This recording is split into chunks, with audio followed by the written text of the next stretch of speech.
जय श्री राम मित्रों। मैं आपका ज्योतिष मित्र राकेश पांडे आज पुनः आप लोग का वैदिक इनसाइट्स अनवेल्ड चैनल में स्वागत करना चाहता हूं। और साथियों, हम लोग पंचम भाव के बारे में ही सूत्रों को समझ रहे थे।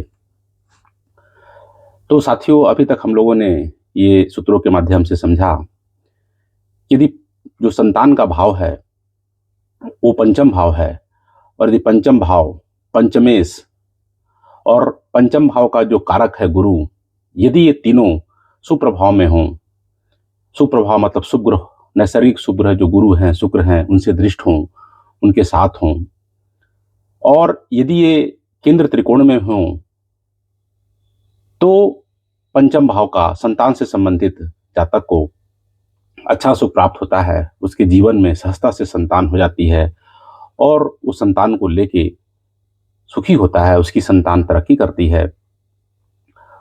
और यदि पंचम भाव पंचमेश, पंचम भाव पे यदि अशुभ प्रभाव हो जाए, अशुभ ग्रहों की दृष्टि हो जाए, शनि, मंगल, राहु, केतु, और पंचमेश यदि 6, 8, 12 में चला जाए, और जो कारक है पंचम का वो गुरु है, वो भी यदि 8वें, 12वें में, छठे में चला जाए और साथ में नीचादि का हो जाए, शत्रु क्षेत्री हो जाए, अशुभ ग्रहों से दृष्ट हो जाए, तो ऐसे जातक को अपने जीवन में संतान से संबंधित नाना प्रकार के कष्ट और परेशानियों का सामना करना पड़ता है।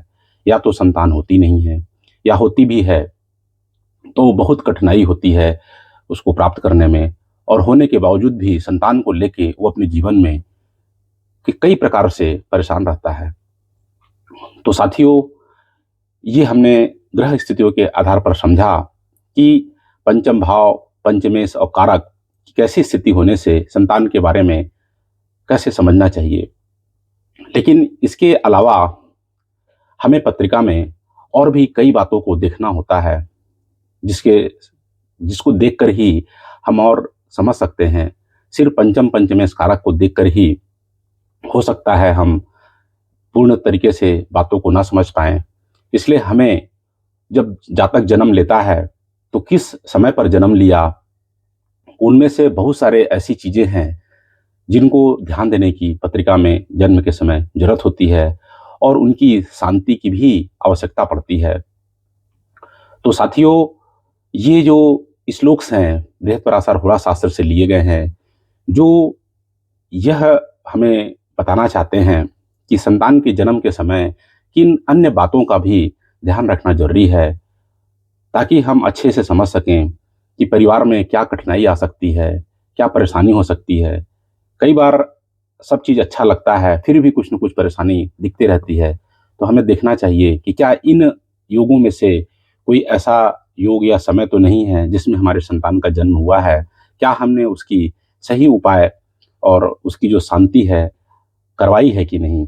तो साथियों, मैं इन श्लोकों को आपके समक्ष पढ़ना चाहूँगा, जो कि बहुत ज्ञानवर्धक हैं, और हमें हमेशा पत्रिका देखते समय इस बात का जरूर ध्यान रखना चाहिए। यदि आप ज्योतिषी हैं तो निश्चित ही, यदि आपके पास कोई परामर्श के लिए आया है, तो इन चीज़ों की लिस्ट बना के रखिए और इन लिस्ट को देखिए कि क्या इनमें से कोई चीज़ उसमें, उस पत्रिका में एप्लीकेबल है कि नहीं।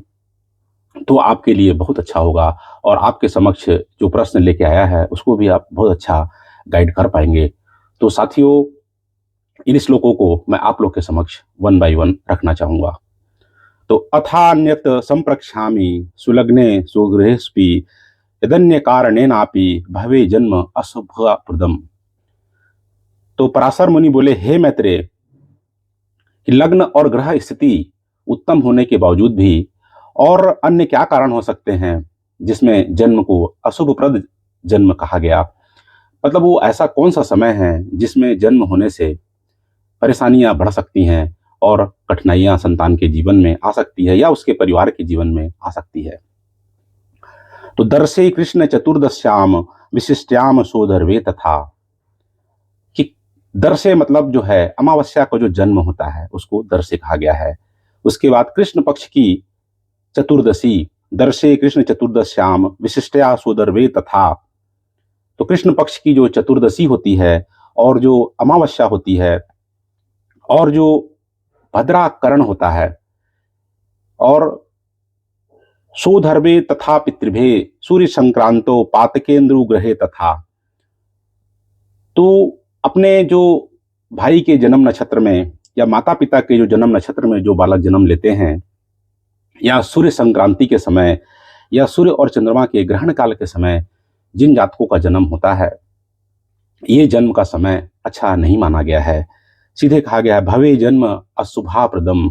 ऐसे जो जन्म होते हैं वो कुछ न कुछ इन समय में जो जातक जन्म लेते हैं, कुछ न कुछ या तो स्वयं को परेशानी उन्हें होती है अपने लाइफ में, या परिवार में कुछ न कुछ परेशानियां चालू रहती हैं। तो जब भी हम पत्रिका देखें तो ये चेक पॉइंट जरूर रखें कि क्या जातक का जन्म अमावस्या के दिन हुआ है, या कृष्ण पक्ष की चतुर्दशी के दिन हुआ है, या भद्राकरण में हुआ है, या सूर्य संक्रांति, या भाई या पिता या माता के जन्म नक्षत्र में तो नहीं हुआ है। इन सब बातों को भी जरूर ध्यान देना चाहिए और चेक करना चाहिए। उसके बाद सूर्य ग्रहण और चंद्र ग्रहण को भी देखना चाहिए कि क्या उस दिन सूर्य ग्रहण तो नहीं था, क्या उस दिन चंद्र ग्रहण तो नहीं था। उसके बाद व्यतिपाता दिदुर्योगे गंडांधे त्रिविदे पिवा यम घंटे वभे दग्ध योगे त्रितर जन्म चा। फिर साथियों, कुछ योग हैं जिन योग में यदि संतान जन्म लेता है तब भी कष्ट होते हैं। तो वो कौन कौन से योग हैं? तो इसमें व्यतिपात योग है, इसको अच्छा योग नहीं माना गया है। यम घंट, दग्ध योग, ये सब जो है ये भी देखना चाहिए कि क्या इन योगों के दिन संतान का जन्म तो नहीं हुआ है। और गंडांत, 3 प्रकार के गंडांत होते हैं। एक लग्न गंडांत, नक्षत्र गंडांत और तिथि गंडांत। क्या इसमें जातक का जन्म तो नहीं हुआ है? यदि इन गंडांतों में भी जन्म हुआ है तो कुछ न कुछ परेशानियां होती है और उससे संबंधित उपाय की आवश्यकता पड़ती है। तो साथियों, आगे हम ये सब चर्चा करेंगे कि लग्न गंडांत क्या होता है, तिथि गंडांत क्या होता है, नक्षत्र गंडांत क्या होता है, इसको हम कैसे समझें, इससे क्या परेशानी होती है और इससे संबंधित क्या उपाय करें यदि ऐसे समय में हमारे संतान का जन्म होता है। तो साथियों, ये सब जो हमने पॉइंट्स अभी डिस्कस किए सूत्रों के माध्यम से, तो इसमें कहा गया कि प्रसवस्य विकारेपि ज्ञेयम जन्म अशुभाप्रदम शांत्याम भवति कल्याणम तदुपायम चा पचाम्य हम। इसके अलावा साथियों, एक और चीज ध्यान देने की जरूरत होती है कि जब भी संतान का जन्म हुआ तो वो अधिक अंग या कम अंग लेकर तो नहीं पैदा हुआ है। यदि ऐसा भी चीज है तो उसके भी शांति और उपाय की जरूरत होती है। यदि हमारा संतान इन योगों में, इन समयों में यदि उसका जन्म हो रहा है और हमने इसको आसानी से ऐसे ही निगलेक्ट करके छोड़ दिया तो जरूर कुछ न कुछ हमारे यहाँ परेशानी लगी रहेगी। या तो आर्थिक परेशानी होगी, या शारीरिक परेशानी कुल में लगी रहेगी, या अनावश्यक निधन होने लग जाएंगे। तो साथियों, ये जरूर विचार करना चाहिए कि जब भी आपके यहाँ संतान हुआ तो योग्य ब्राह्मण से मिलकर ये सब बातों को भी, जन्म पत्रिका जब देखते हैं तो पंचम पंचमेश कारक वो सब देखने के साथ साथ यह भी देखना चाहिए कि जो संतान जन्म हुआ है वो संतान की पत्रिका में कैसे योग बने हुए हैं, वो संतान किन नक्षत्रों में जन्म हुआ है, किन योगों में उसका जन्म हुआ है। और ये जो जो पॉइंट्स हमने डिस्कस किया, इनको तो विशेष ध्यान देना चाहिए कि क्या इन समय में तो जन्म नहीं हुआ। और एक और भी वो इम्पॉर्टेंट पॉइंट्स है कि 3 भाई के बाद यदि बहन का जन्म हो, या 3 बहनों के बाद चौथे नंबर पर यदि भाई का जन्म हो, तो इसे तेतर जन्म कहा गया है कि 3 भाई के बाद चौथा जो हो वो कन्या संतति हो, या 3 पुत्र के बाद चौथी कन्या हो, या इसका वाइस वर्षा हो। तो ये जन्म का भी ध्यान रखने की जरूरत है और इन सब की शांति अवश्य कराना चाहिए। अच्छा, यदि पत्रिका में जातक ये इन योगों में से जितने अधिक दुर्योग होंगे उतना ही अधिक परेशानी बढ़ेगी, और जितने कम होंगे उतनी ही परेशानी कम होगी। लेकिन इन दुर्योगों के साथ यदि उसकी पत्रिका में जातक के सुप्रभाव अधिक हैं तो इसका प्रभाव कम रहेगा, और यदि सुप्रभाव कम है, अशुभ प्रभाव अधिक है, साथ में ये दुर्योग भी हैं, तो कष्ट और परेशानियां बढ़ जाएंगी। तो साथियों, इन बातों को ध्यान रखने की जरूरत है और इनकी शांति अवश्य करनी चाहिए। तो आगे आने वाले श्लोकों में मैं आप लोग के समक्ष इन बातों को रखूंगा। क्योंकि हमारा संतान भाव से ही बातें चल रही हैं, तो जितनी अच्छी अच्छी बातें हैं वो सब मैं आप लोग के समक्ष एक बार में ही धीरे धीरे रखना चाहूँगा। तो धन्यवाद साथियों। यदि आप लोग को अच्छा लगा हो तो लाइक करें, शेयर करें, सब्सक्राइब करें। जय श्री राम। धन्यवाद।